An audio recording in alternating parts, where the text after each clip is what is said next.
It's 6 p.m., so I think we'll go ahead and get started. Thank you all for being here, and we will start with the Pledge of Allegiance right behind Amy there. I pledge allegiance to the flag of the United States of America and to the republic for which it stands, one nation, under God, indivisible, with liberty and justice for all.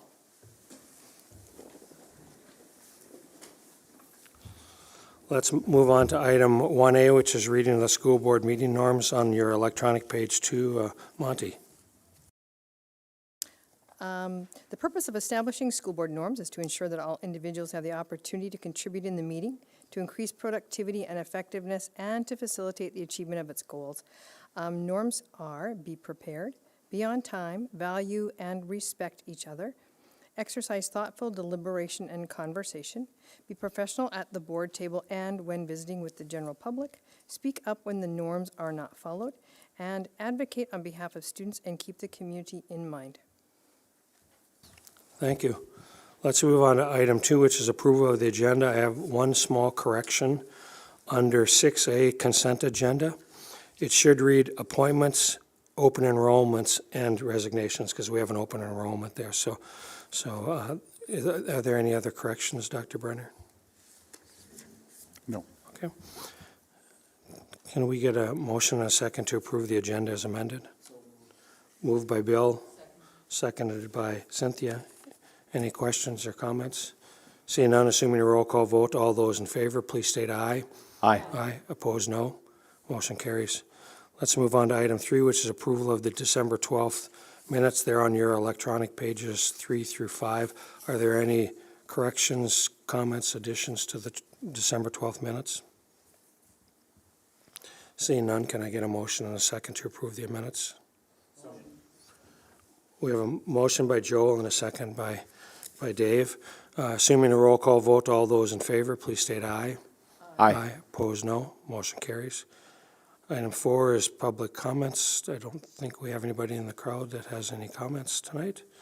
Thank you. Let's move on to, we have no discussion tonight. We have only action. So let's move on to item 6A, which is the consent agenda. And I have one correction on this consent agenda as well. On electronic page 11, under Andrea Guthridge, it talks about her being a teacher at Valley Middle School. She's actually at Schrader Middle School if you read the resignation letter, so we will correct that. Can I get a motion and a second for the consent agenda? Moved by Bill, seconded by Josh. Assuming a roll call vote, all those in favor, please state aye. Aye. Aye. Opposed, no. Motion carries. Let's move on to item 6B, which is 6th grade English Language Arts Adoption, and we have Amy Barch, our Chief Academic Officer, along with her band of merry cohorts there that are going to talk to us. So I'm looking forward to this. It's on electronic pages 14 through 35 plus, and I assume you'll explain what's at our table side. Thank you, Amy. Okay, so Mr. President, members of the board, thank you for having us tonight. I'm here with the fabulous Carla Hovind, instructional design coach at South, and the fabulous Nikki Pullum, 6th grade ELA teacher also at South. So we're here today to ask for your approval of a 6th grade ELA curriculum. And if we look, the first thing that I always want to highlight is all of the people that are involved in this adoption. So these are the teachers, coordinators, and coaches that have really been integral in the adoption process. And just like anything, when you're trying something new, whether it's a new car or a new appliance at home, there's a learning curve, and it takes time to do some of that learning. So all of these people have made additional investments on top of their typical day-to-day job of teaching and learning to be a part of this pilot. So just a big, huge thank you and recognition to them. So first, we'll talk a little bit about the adoption process. It is atypical for us to be here asking for a resource for one grade level.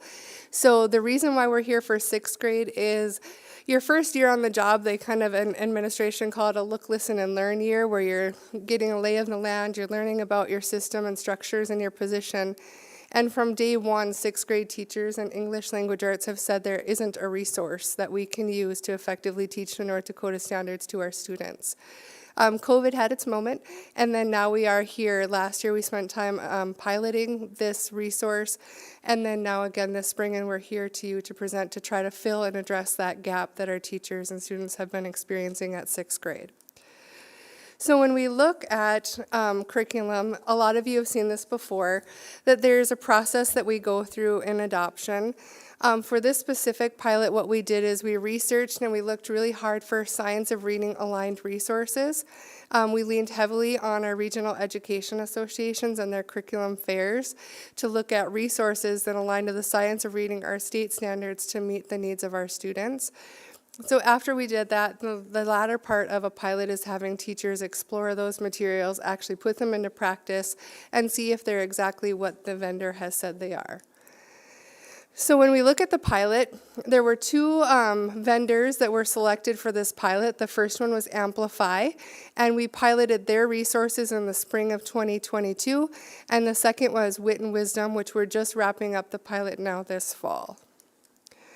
When we look at our review of a resource, there are a number of things that we're looking for. The first part is research, obviously, that aligns with the scope of research within the curricula area and the North Dakota state standards. The other is student experience. We're looking for an optimal student experience, one that increases engagement and learning. We then look at the teacher materials to make sure that they support the teaching and learning process, which includes differentiation. There's also a look for diversity and representation. We're making sure that there's an accurate representation of people. The curriculum falls into anti-bias. Assessment, we're looking for multiple forms of assessment rather than a paper pencil way to prove or demonstrate learning. We're looking for a resource that allows students to demonstrate their learning and understanding in multiple ways. It could be projects, it could be that paper pencil, it could also be through many different modalities. And then finally, there's an overall score. And while this isn't like a basketball game, the highest points becomes the winner, it is taken into deep consideration because this is filled out by our vendors and our teachers, and we elicit feedback from students too.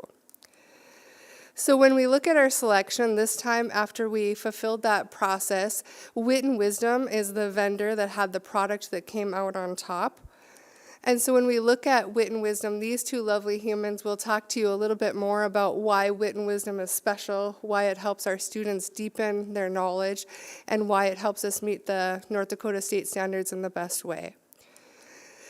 The one thing that I also wanted to report out tonight is that we also do research with other entities. So Ed Reports is a nonprofit entity that looks at curricular resources and provides ratings to them. They have 3 different gateways within their report and 3 different ways in which they rank. So if you look up here on the left, we have does not meet, which is red, partially meets is orange, and then meets is green. And then when we look at those gateways, what they do is over time, they look at different ways in which they can rank them. They're looking at standards alignment, they're looking at knowledge building, and then they're looking at usability. So when we look at the Ed report for Wit and Wisdom, it ranked the highest that you could in all 3 of the gateways. Johns Hopkins University also started through their education department, started an education policy review, and Wit and Wisdom, I just included in your board packet some of their comments, how they felt that Wit and Wisdom was one of the top-notch vendors to choose as well. And some of you may be aware that our North Dakota state standards in English language arts are under review right now. They're actually up for public comment. And Wit and Wisdom not only meets the current standards that are adopted, but it also meets the proposed standards through that alignment. Okay, so now I'm going to hand it over to Ms. Haven, I believe. Yes. All right, I don't know if we can meet the fabulous and lovely and whatever the other words you've used. But I am Carla Haven, and I'm the instructional coach at South Middle School, and I've had the pleasure this fall to work with the 6th grade ELA teachers through some different professional development days, and along with Nikki and my other 3 ELA teachers at South, working closely with them.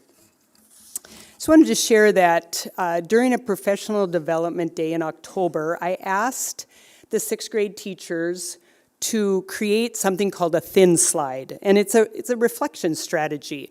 And I asked them to, on the slide, to have one image and one word, or like a little chunk of a word, not a sentence, about their experience with wit and wisdom. So this is about middle of October. We started in, late August. And where were they at then? Where were they at with, the teachers, what with the students and that? And so I brought 5 out of the 13 responses, and then we'll just talk about that. The first one I want to look at the top left is raising the bar. Wit and wisdom is raising the bar for our students. It is providing our students with complex grade-level text, which is helping to build background knowledge. One of our teachers talked about that.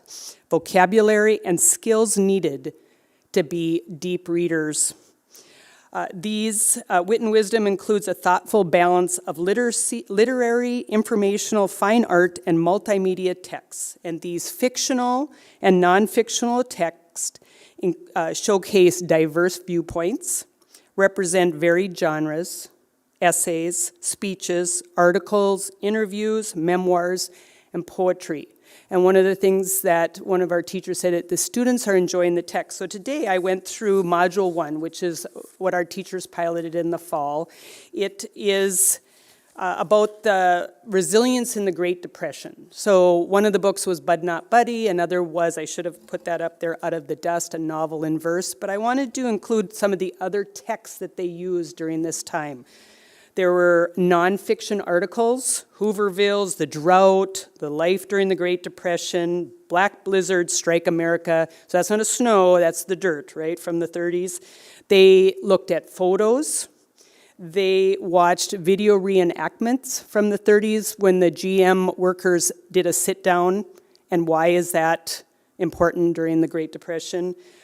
They read the poem Mother to Son by Langston Hughes. So very diverse and rich content. And the last thing I wanted to show is they listened to a song, and I know Mrs. Pullum talked about that was fun. Duke Ellington, it don't mean a thing if it ain't got that swing, right? So they all tied into that, the varying different texts. So that's why I included kids enjoying text. They had the discussion-based learning from all of those different texts. And then the last thing on the left is the to seek. So that's a newer model that the 6th grade teachers almost, would you say daily, were writing?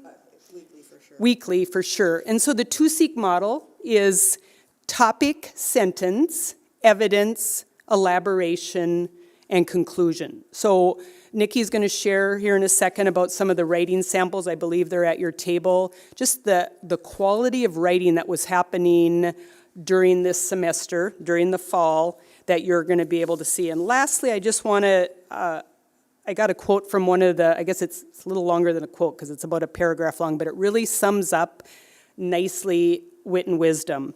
Wit and wisdom has been an invaluable resource for our students and teachers this semester. Students have benefited from a curriculum that consistently engages students in higher order thinking, Socratic discussion, and enriched writing opportunities. Our students can expect these things on a daily basis, and they have flourished as a result.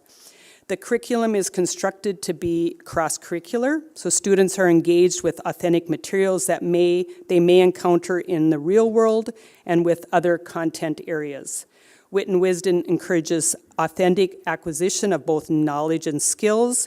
That is, students truly learn, embody, and apply the learning goals designed by the curriculum. Students transcend beyond the lower order thinking skills of pure rote memorization, instead embracing and embodying the consistent learning challenges to apply, analyze, and evaluate grade-appropriate challenging texts. Teachers too, benefit from wit and wisdom in the sense that they daily witness student growth and deeper understanding and application to these materials. That's what our teachers are saying about wit and wisdom. Mrs. Pullum? I better not... I was going to say, you're going to lose it. I'm going to lose it. Well, that's another thing. Mrs. Pullum's going to talk about what students are saying about wit and wisdom. Thanks, Carla. Nikki Pullum, good to see many of you again. Hi, Maggie. Love it. That's awesome. Yeah, kids are stuck with me, and they're mad at me because they have to write all the time. They're tired. but they're also just engaged and they're doing what they're supposed to be doing. It's so impressive. One of them said to me, "I feel like you're tricking me into learning." And I was like, "Well, it's not me, but you're welcome." And she was like, "Yeah, whatever." So anyway, I asked the kids, a couple of them, can you give me a heads up? What do you think about the curriculum? Not about the people around you or the person in front of you, that kind of stuff, but the stuff that we're doing. Look at your workbook, think back about your writing, your discussions, your seminars. What do you think? And these are their comments, and it cracks me up sometimes when I look at them because they're sixth grade words, right? This is how they talk. So it says, "It can be challenging and makes me think more than I've had to before." And there might have been a little frowny face there that I took off, because no, but they like it. "We have to answer hard questions, but they start small and get bigger and harder." There's a lot of writing. That came like numerous times, and people talked about it, and they did mention that they really now feel like they're better writers and they can communicate. And one of them said to me, "I notice on Snapchat when people make mistakes." And I was like, "Hey man, that's awesome." All right, cool. One said, "I really like the notice and wonder charts." So they get these pictures, images, even a story, and they'll have to just not know much about it, but just do a quick notice and wonder. Here's what I noticed, here's what I'm wondering. And they can kind of get right down to the foundation of it, and they do it. And it's progressive, but they've done an amazing job. They said they like it because it makes us think, but in a different and fun way.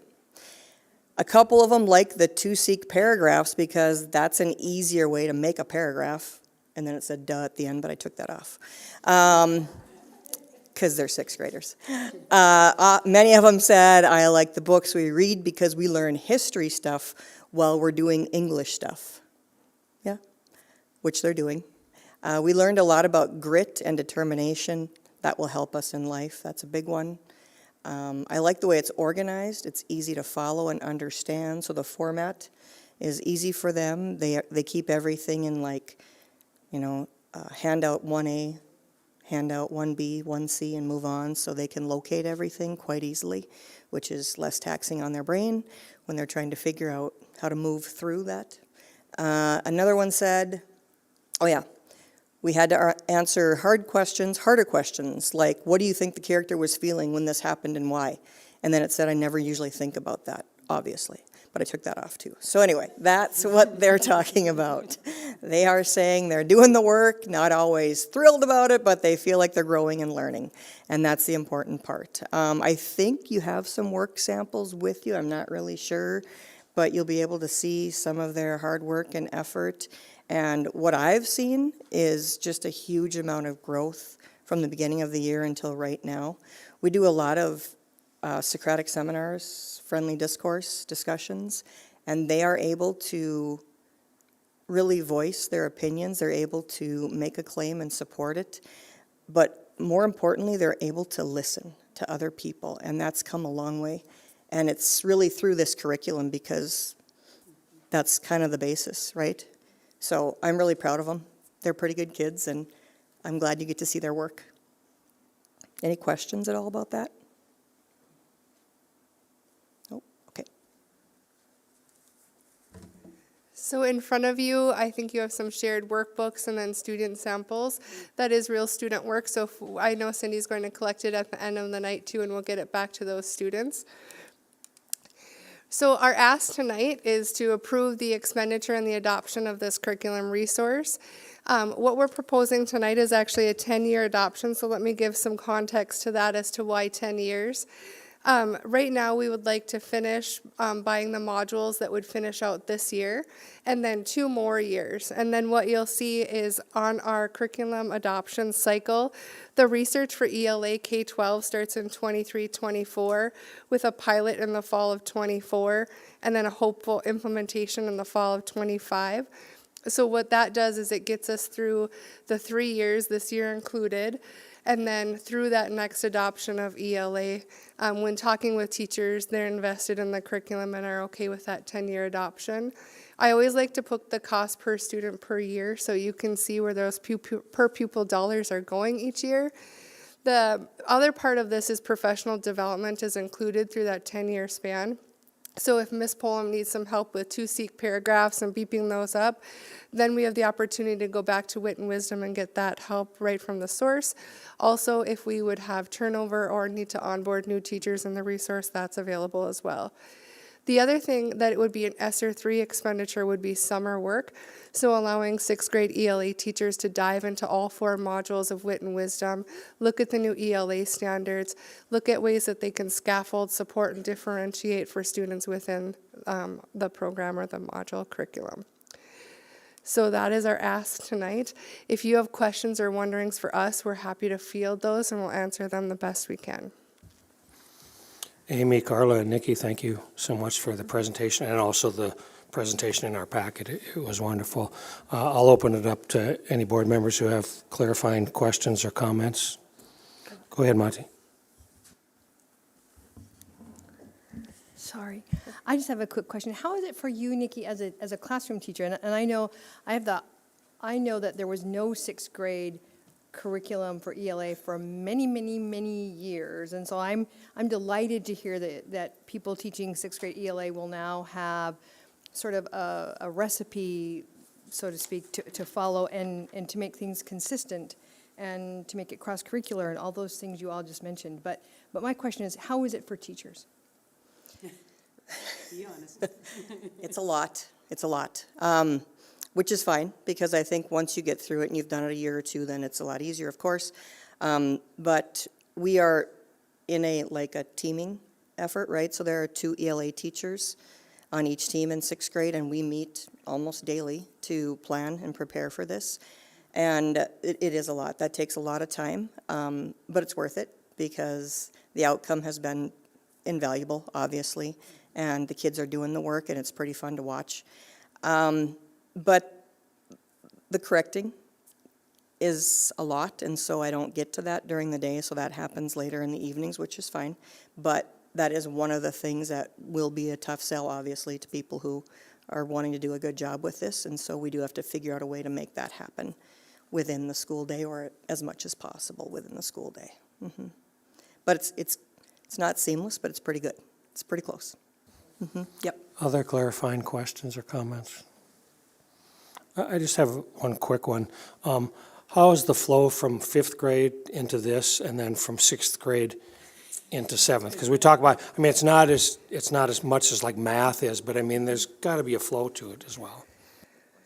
So right now, I alluded last time that we were transitioning from balanced literacy to structured literacy. And when we look at that, it's not an overnight transition, meaning we're not going to take 5th graders and be able to, in 1 year's instruction, backfill everything that we maybe could have in foundational knowledge, how to decode words, phonology, phonics, those gaps that were currently in our resources. So I think right now, when kids come to 6th grade, they see those gaps, like decoding, so that's where they're implementing some of those scaffolds. Rather than have everyone read Bud Night Buddy 2 chapters tonight at home, Nikki might read it out in the classroom, or she might listen to an audio tape. And we're just continuing to scaffold and build and fill in those gaps for kids, and that's a process. I think as we go through a curricular adoption through that process that I talked about, but in the future, in the next 2.5 years, that's where we'll look for those seamless transitions. And right now, we'll just do our best to build up kids so they're ready for 6th grade. I think what we've seen the last few years, even before Wit and Wisdom or any, that there have been gaps, and we haven't quite been able to put our fingers on those holes. And now we know what the holes are. We're addressing those with really great reading, with Haggerty, to build up those scaffolds so kids can be successful. We talk about in the primary grades, you're learning to read, and as you get intermediate and then into middle school, you're reading to learn. And the kids right now aren't quite ready to make that transition, so we're having to plug in interventions and scaffolds to support them while they learn those skills there's a deficit in. That was a really long-winded answer, but I hope it made sense. It did, thank you. Cynthia, I think you had a question. I think it was very related to that question, but I'm not quite sure how to formulate it. So I was thinking about the different levels in each, I mean, even within this sample, there's some that, are really what I would consider not 6th grade level, okay? and it's been a long time since I've been in the classroom, but there are others that are. And so I think we're asking kind of the same question, but maybe mine is a little simpler, and that is, you've got to be doing differentiated expectations, I guess, for students, right? Well, the expectations aren't necessarily differentiated, but the way in which we get students to demonstrate their learning are differentiated. So if additional scaffolds and supports are needed, those are provided, but the expectations live at grade level unless there would be an individualized education plan that would call for an alternative curriculum. So are all students able today to meet the standard? No, but that's where the differentiation and scaffolds that Ms. Pullum provides, by the end of the year, the expectation is we're building up to that and all students can perform at grade level. Go ahead, Amber. Can you remind me the structure of sixth grade? So for English specifically, are they going to a specific English class, or is it their homeroom teacher that's, or like, is that the model as they go to the specific English teacher? Yeah, they do. And they'll come to me twice during the Okay. day now. So this is the first year that we're doing this, but so they'll see me twice. So And this the- lesson lasts the entire time, Sure. both classes. So the model before could likely have been different from teacher to school to school, essentially. Yeah, so, and the model before was that we had someone teaching social studies exclusively, science exclusively, but language reading was split, each had one section. So what we did is we said if this is a gap in knowledge for students and ability, we need to put a dedicated professional, highly qualified teacher to teach reading. So what we did is we added a sixth grade teacher at each campus, and now they have a double block of ELA. So rather than saying, this is your writing class, this is your reading class, we're saying this is English language arts, because you can't separate reading and writing. They go hand in hand so much that you read and you write about what you read. So that's kind of the model that has taken shape this year. Other clarifying questions or comments? Monty, go ahead. Sorry. So is there a plan in place, and Amy, this is maybe perhaps too futuristic, but so it sounds like this is really good curriculum for sixth grade ELA that, and obviously we know we have science of reading now, so is there a plan afoot for grades 7, 8, and on into high school? Is that, can I ask that question? Is that? You can ask any question you'd like. I think that we would have a majority of 7th and 8th grade teachers have reached out and said, gosh, can we just have that? And we said there really is an adoption process, and then we need to work to earmark the funds to support that purchase. There is an interest in 7th and 8th grade to pilot Wit and Wisdom. We have a quote that would allow them to do so, but we need to do the financial background part and make sure that we have the fiscal means in order to support that at this time. Any other questions? I just have one quick one. How does this fit with HRS? How does this complement HRS? Or So when you Talk look at about that. high reliability schools, when you look at level 2 effective teaching in every classroom and then level 3 guaranteed and viable curriculum, this is where that's coming in. One, it highlights the effective instructional practices that English language arts teachers should implement within their ELA blocks. It also gets us closer to guaranteed and viable. So rather than Nikki having to create everything herself, the scope and sequence is there. The art of teaching is still there. How do I help my students successfully demonstrate knowledge? Like Ms. Schaub said, you know, differentiation is a part of any curriculum. And when you do that, that's the art of teaching, looking at where students are, what they need to grow, what they need to meet the curricular expectations. That's the art part. But when you implement a curricular resource and teachers are able to use it with fidelity and then use the instructional practices that are called for and the ones from their toolbox, that's when you get effective teaching in every classroom and guaranteed and viable. thank you. Any final questions, thoughts? If not, the administrative recommendation is to approve the sixth grade English language arts adoption costs as listed in the memo. And if there are no further questions, I'll entertain a motion in a second.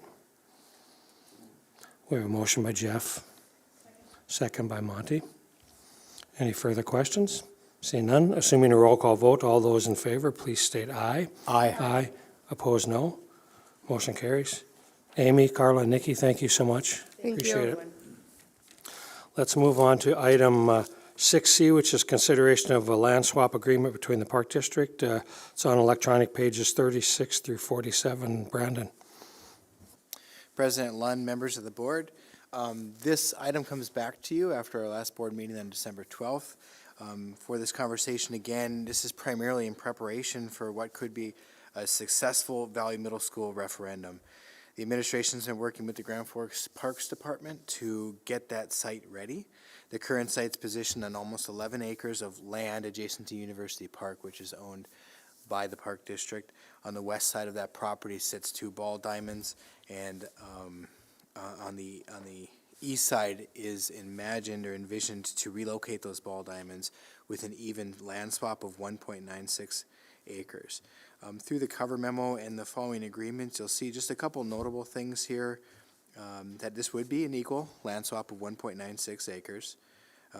The plan in the agreement here is Grand Forks Public Schools would demo, backfill, and then provide 2 completed ball diamonds to the Park District on the east side, so they would essentially be made whole with the same operational fields that they have today.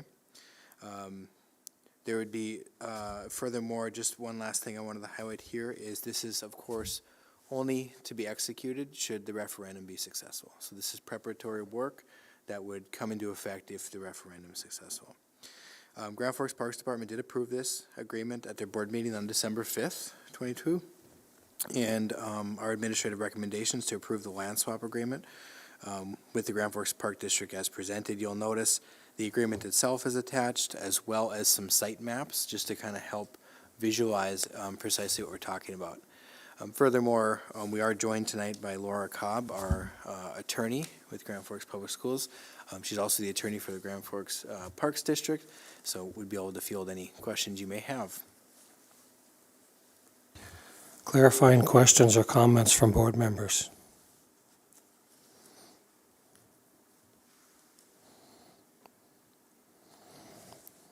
Laura, you may come in for no reason, but luckily it's a small town.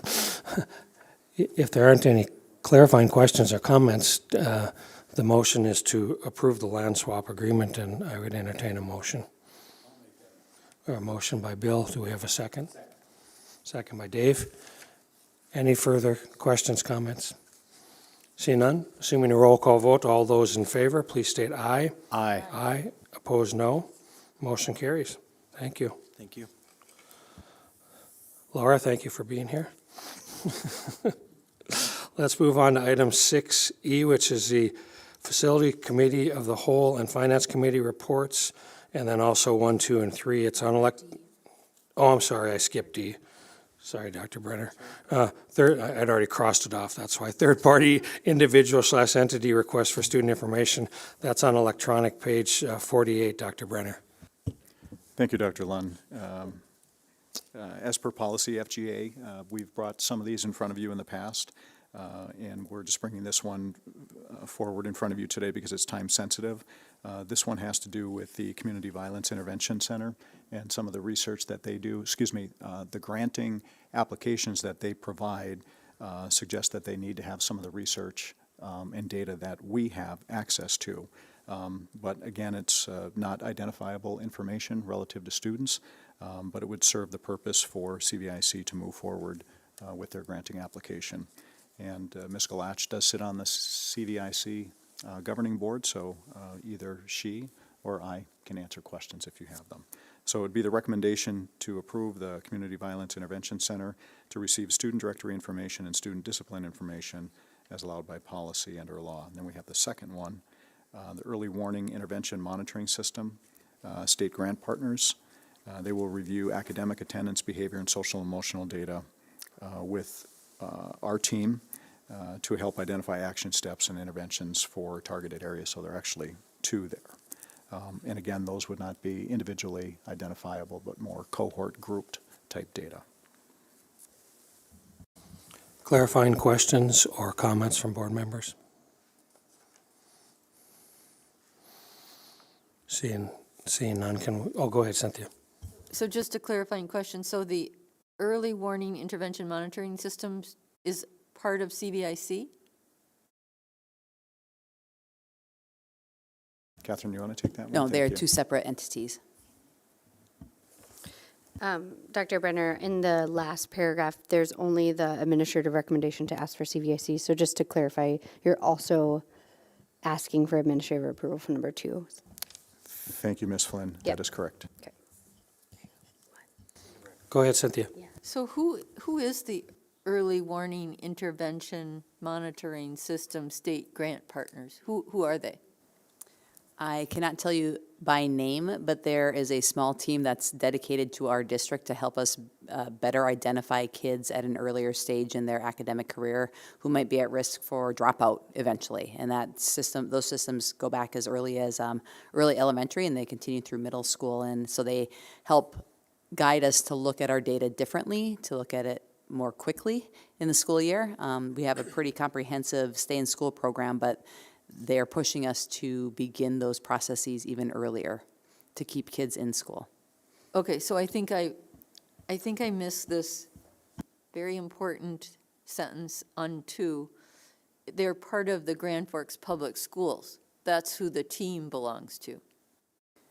Yes, so we have a team within Grand Forks Public Schools. So these are individuals who don't work directly with students, the students that might be involved in those aggregate polls, but they're also state-level partners who consult with them to give us structures and supports from their angle. Okay, should have looked it up. I just never have heard of this, so thank you. Any other clarifying questions or comments? If not, the administrative recommendation is to approve the CVIC and EWIMS to receive directory information. I'll entertain a motion in a second. Motion by Cynthia. Second by Monty. Assuming a roll call vote, all those in favor, please state aye. Aye. Aye. Opposed, no. Motion carries. Now let's move on to 6E, which is Facility Committee of the Whole, which was on December 12th, and Finance Committee reports on December 15th. And then the three bullets below that. It's electronic pages 49 through 123. And Amber, are you going to start this off? Amber and Bill, I think, chaired the 2 committees. So the Facilities Committee met with some recommendations and memo from Mr. Bombach and Mr. Anderson, going through the different projects that were on the priority summary update. So I see that Mr. Bombach has also prepared a new memo clarifying some of the questions that we had and breaking down some of those priorities. So I will let him go through that when it's his turn. But we basically asked questions about the priority projects, and then everyone was here, so unless anyone has any questions, yeah, except you. But I think you'll go through that in a little bit, so. Bill?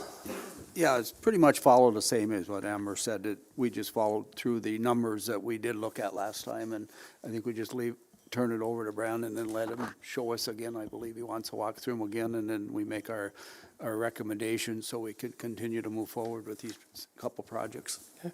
Brandon, we'll turn it over to you, and that starts with on electronic page 53 for people that are following along. Thank you, President Lund. Chairs of those committees for reporting out. They were very similar conversations, just days apart. And so I appreciate that. It did keep us in line with just a couple of goals that we have here in those following bullet points. So as mentioned, what administration, and that's myself and Darren Johnson, Buildings and Grounds Director, wanted to give an update on is what we're tracking towards in that summer construction with some key decisions to be made. So some of this is a little contextual. Just to kind of quickly highlight these in bold on your cover memo, the minutes are attached for reference as well. Schrader Middle School roof repair, we're still awaiting Travelers Insurance to completely weigh in on just what that replacement will be. We have advanced cash, we have a commitment, we just need to kind of narrow in on the scope of that project as they do their due diligence and what would be required of us to put that roof back in a permanent fix. So we're currently in a holding pattern on that. but there has been commitment from this body to repair that roof in the least. When we do get those details, we'll come back to the board and lay out those options for you to weigh in. The second item here, district-wide air conditioning, air quality improvements. This is really that guaranteed energy savings contract that we've spent a little bit of time talking about that would upgrade all facilities to be air conditioned with the exception of two. That'd be Twining at the Grand Forks Air Force Base and also Wilder. As part of that conversation, when this was approved, we had gone through bidding and approval through this body. It was noted that we should also be looking at that air conditioner fix for Wilder, and so that it still is in the works. So as much as the Guaranteed Energy Savings Program has been decided on and is now being executed, you will hear more about the solution for Wilder to come. Central Shed. This project is students are working with a local firm to build a shed with our ground school crew. So this is part of their curriculum. It's something that was actually meant to execute last summer, but kind of had fallen behind just a little bit. And so this is a kind of project that's right in the fit of a dollar amount that doesn't normally come up to the board or facilities or finance committee, but we wanted to kind of let you know the great work that's going to be taking place over this summer. So that is pursuing bids shortly, and we'll be executing that project. We did hear in the last conversations at the committee level about these signs, both at Central and Red River. And so what the plan was is that there are concepts, there are needs, and they are being expressed by the principals, both at Grand Forks Central and Grand Forks Red River. So we do want to take a close look at that. But be assured, these will come back in front of the appropriate committee structures. We'll have a lot more detail as to how those would be paid for. And you'll be able to weigh in on that. I know that there were a couple thoughts there, so we'll be sure to solicit full input there. Ben Franklin HVAC and Carpentry Project. This and the Cushman Field will round out the summary here, and these two are related to the following 2 and 3 within agenda item E that we're seeking approval here tonight. The Ben Franklin HVAC is a part of the concept of getting the entire district improved air quality and air conditioning. These dollars are just coming from a slightly different source. In combination with the building funds is also ESSER dollars that have been earmarked here. So this project has been scoped, designed, and bid, and we're holding these bids. And with your approval, we would be able to move forward with that project and plan for execution this coming summer. So that one is coming with facilities recommendation, of Facilities Committee of the Whole, with unanimous recommendation to move that forward. And what that would look like tonight is, again, those following items where we'd approve some Department of Public Instruction documents that would commence that process. And lastly, Cushman Field, the track and field need resurfacing and replacement.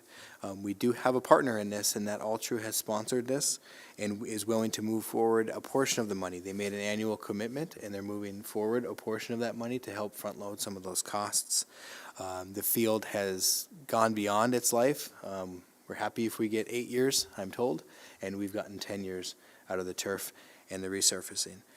So similar to the last project summarized here, what would move forward tonight is approval of documents that are a little bit later in the agenda here that we can send off to the Department of Public Instruction to solicit their approval on that. Outside of this, there is a summary sheet that we had in front of the committees that might help put some of this in context. You'll note a couple of things were removed. The concept of what safety and security will look like. The signs were pulled off of that. So really what it is presenting to you is a balance of what is there in the building fund, which is showing in this scenario with what is planned is $1 million revenue over expenditure. So we're building that fund, but we have time yet to work with Facilities Committee and Finance to bring forward other projects or strategies for this building season. There's a lot there. There were also 2 committee conversations around this, so happy to answer any questions myself. I mentioned before, Darren Johnson, Buildings and Grounds Director, is here as well, and of course our committee chairs. Clarifying questions or comments from board members? Go ahead, Amber. I just want to apologize. I made an oopsie. I was reading Josh Anderson's name when I said Mr. Anderson was talking, but I meant Mr. Johnson during my report. So I apologize for that. really both very uncommon names in this part of the country, so. Other clarifying questions or comments? Go ahead, Cynthia. So I know you're waiting on the Schrader Middle School. Do you have any idea when they're going to come through with that? Yeah, we have outstanding agents on the job. They had traveled in, coordinated with Director Johnson around that, and even has since corresponded since the holiday break, and expecting any week now is the way I would put that, a result.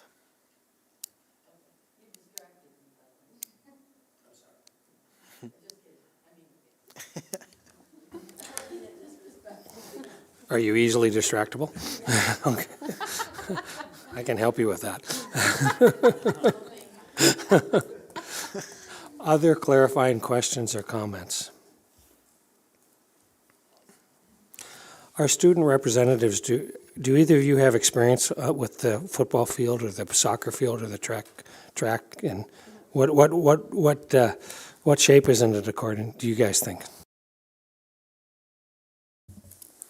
I mean, I play soccer on it, so I'd say it's probably not as good as some of the other turfs I've been on. It's definitely been worn down a lot, so it's definitely good to hear that it's looking to be updated. Ryan? Yeah, I play soccer on it too. The ball moves really fast because just of how flat it is, and it's almost like the turf isn't there, and it's just, I don't know. It just needs. Same with Maggie. I'm happy that it's getting repaired and stuff. So. Thank you. Any other clarifying questions or comments from board members? Go ahead, Bill. I think to agree with both of them that the Cushman Field really does need to be replaced. And if you look at the number of teams that we have playing on there between soccer and football and that, and I think we need to keep moving it forward, because I'm just going to give you a quick example that I noticed the softball field or baseball field at Apollo Park. If you drive by there and you see these big white bags out there, that was a delay in shipping of the rubber and the sand that goes into the new turf on Diamond 4. So now the company kept delaying it, and all of a sudden we got 10 inches of snow. So now we have to wait till next spring. So that field will not be usable until probably June. So I think the amount of use Cushman Field gets and the track gets, we need to get it done as quick as we can this summer, so it is ready August 1st for the kids to play on. So we need a motion and a second to approve the Ben Franklin HVAC and carpentry project and the Cushman Field project. I think we can take them together unless there's objections from the board. We have a motion from Mr. Palmasino. Do we have a second? Second from Josh. Assuming a roll call vote, all those in favor, please state aye. Aye. Aye. Opposed, no. Motion carries. Thank you. Let's move on to item E2, which is consideration of DPI regarding Cushman. Brandon?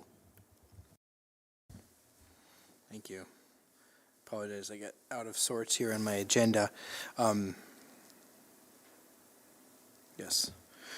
So these are the associated documents that were just referenced. North Dakota Public Instruction does require, when construction projects exceed certain thresholds, that we need to seek their permission.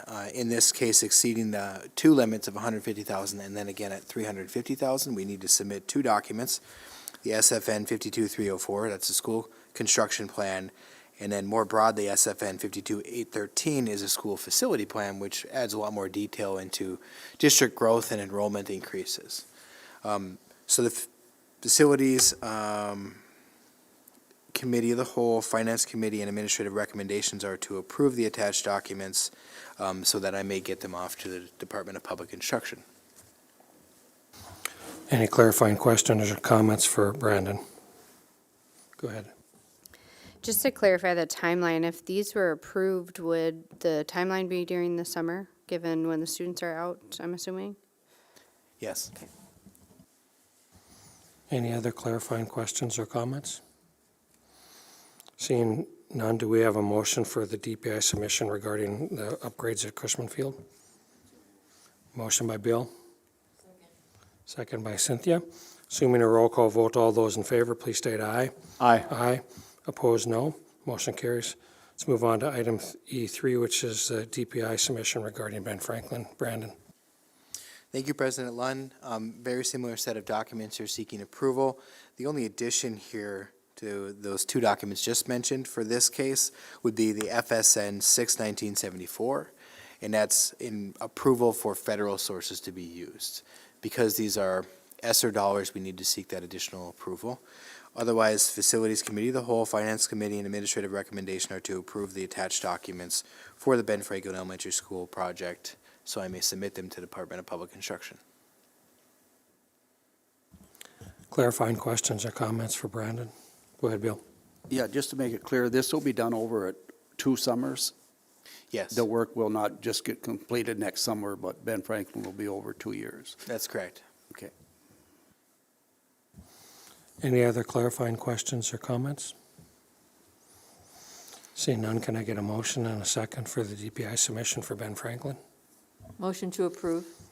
We have a motion by Cynthia and a second by Dave. Assuming a roll call vote, all those in favor, please state aye. Aye. Aye. Opposed, no. Motion carries.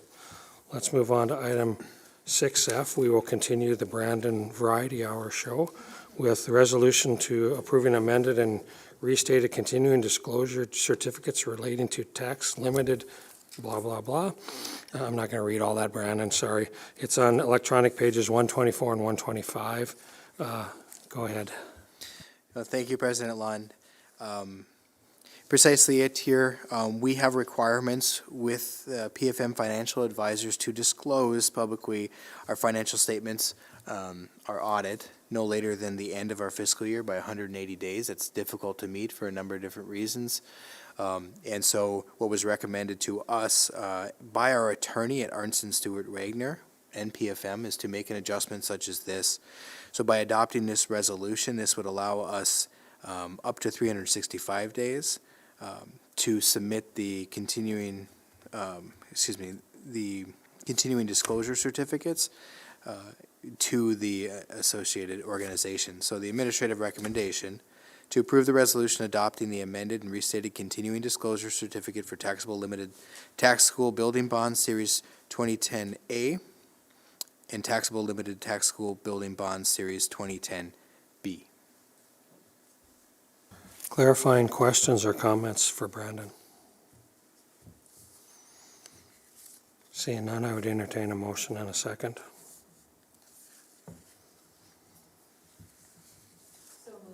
Motion by Cynthia, second by Bill. Assuming a roll call vote, all those in favor, please state aye. Aye. Opposed, no. Motion carries unanimously. Thank you. Let's move on to item 6G, which is authorization to call for bids for fiber optic cable infrastructure, electronic pages 126 and 127. Brandon. Thank you, President Lund. I apologize if there's a technical shortcoming here of an explanation. When it comes to this one, I'm helping with the contracting and public notice of this, but the district is currently on a 10-year fiber lease with Midco that essentially will connect all buildings by fiber optic cables. And per North Dakota Century Code 15.1934, it requires that if we're seeking services exceeding $50,000, we must go to public bid. So we are seeking that to advertise, receive sealed bids, and award the contract to lowest responsible bidder. And what you have in front of you here is an invitation to bid.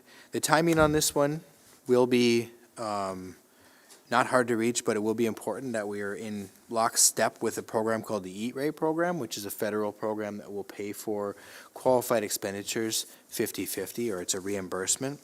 So Director Ripley is helping to coordinate that side of the process alongside of this public notice for a fiber lease agreement. So with that, the administrative and attached is the actual invitation to bid here. This would come back to you after we receive those sealed bids for approval. Administrative recommendations to authorize district administration to initiate a procurement process, post a legal notice for fiber optic cable infrastructure services, starting with school year 23-24, for a period not to exceed 5 years, not 7, including contract year options consistent with North Dakota Century Code 15.1934. Clarifying questions or comments for Brandon? So the last contract was 10 years, and did the law change, and we can only do 5 now? It did. We're limited to 5. We were excited to see who will take an interest in this contract. Okay. Go ahead, Cynthia. Just, is it something that's, so it's new, huh? I mean, it seems to me that you'd have a fiber lease, like the fiber, I'm not going to really make any sense with this, okay, so pardon me. It seems to me that we would have that in place, right, now. So then we're bidding work that's already done, or what are we actually bidding? Yeah. So there, in the marketplace, there are competitors to provide this connectivity to your site in the right-of-ways and the streets. This is how I think about it. I apologize. So Midco has this fiber, and they own that fiber, and we lease it for this connection across the city. There are other companies that play in that space, and it's our obligation for, public dollar responsibility to put it out and make sure we receive the most options so we can make the best choice as to who does provide that lease. Any other clarifying questions or comments? So what they're asking for is just to allow them to put it in the newspaper to open the bids, and then the bid will come back to us. That's correct. We have a motion, do we have a second? Second by Joel. Assuming a roll call vote, all those in favor, please state aye. Aye. Aye. Opposed, no. Motion carries. Let's move on to item 6H, which is on electronic pages 128. That's a notice of intent to negotiate with the Grand Forks Education Association. On 129, you'll see a memo from Melissa to me about this, and the administrative recommendation is to receive the notice of intent to negotiate, and then at our February meeting, we would approve that. So we need a motion to receive the notice of intent to negotiate. We have a motion by Dave. Do we have a second? Any clarifying questions? Seeing none, assuming a roll call vote, all those in favor, please state aye. Aye. Aye. Opposed, no. Motion carries. Let's move on to the notice of intent to negotiate for the Principals Association, electronic pages 130 and 131, exact same scenario except dealing with the Principals Association, where we will approve to receive the notice today, and then we will vote for approval of the negotiating unit in February. I guess we got to take a motion in a second first before we can vote. Do we have a motion in a second? We have a motion by Josh. Do we have a second? Second by Bill. Assuming a roll call vote, all those in favor, please state aye. Aye. Aye. Opposed, no. Motion carries unanimously. Thank you. Let's move on to J, which is the notice of intent to negotiate with the Directors Association on electronic pages 132 and 133, exact same scenario as the other two associations. I'd entertain a motion to approve accepting the intent to negotiate. We have a motion by Jeff. Do we have a second? Second by Joe. Assuming a roll call vote, all those in favor, please state aye. Aye. Aye. Opposed, no. Motion carries. Let's move on to item 7, other announcements. Dr. Brenner. I just have a couple. You'll probably notice the new paint colors in the room here. I want to give a shout out to Tom Seedall, our district painter, who does a phenomenal job. As a matter of fact, if you drove by the Ed Center, any hours over the 24-hour days between Saturday and Sunday, the lights were on in here because he wanted to make sure it was done for tonight. That's the type of individual Tom is. So we've had a small committee. I touched on this, I believe, in Friday Focus, a small committee looking at our whole Ed Center here. It's been 23 years since we've made any significant changes with paint color, carpet. Before you leave tonight, if you just stop over in the corner behind Mr. Manley, you'll see the carpet that's going to be laid next week in Conference Room 2. Conference Room 1 is going to slide into my office only because it matches, not because I wanted my office done. I'm very sensitive to the optics of that.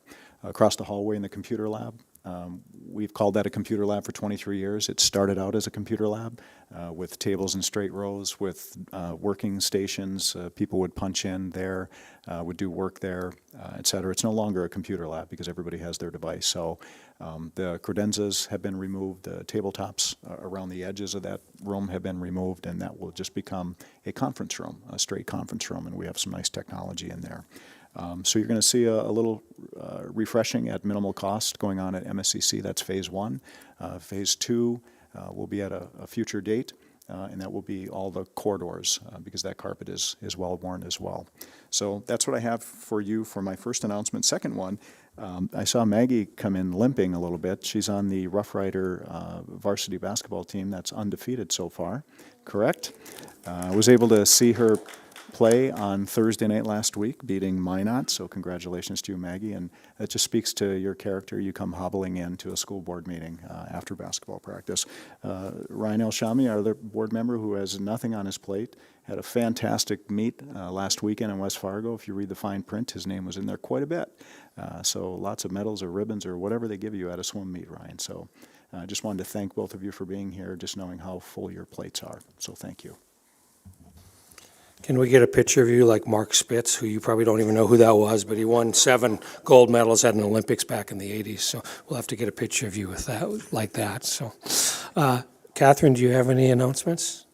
Dr. Lewis, any announcements? Melissa, do you have any announcements for us?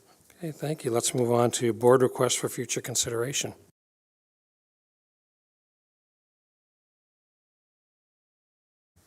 Seeing none, let's move on to, oh,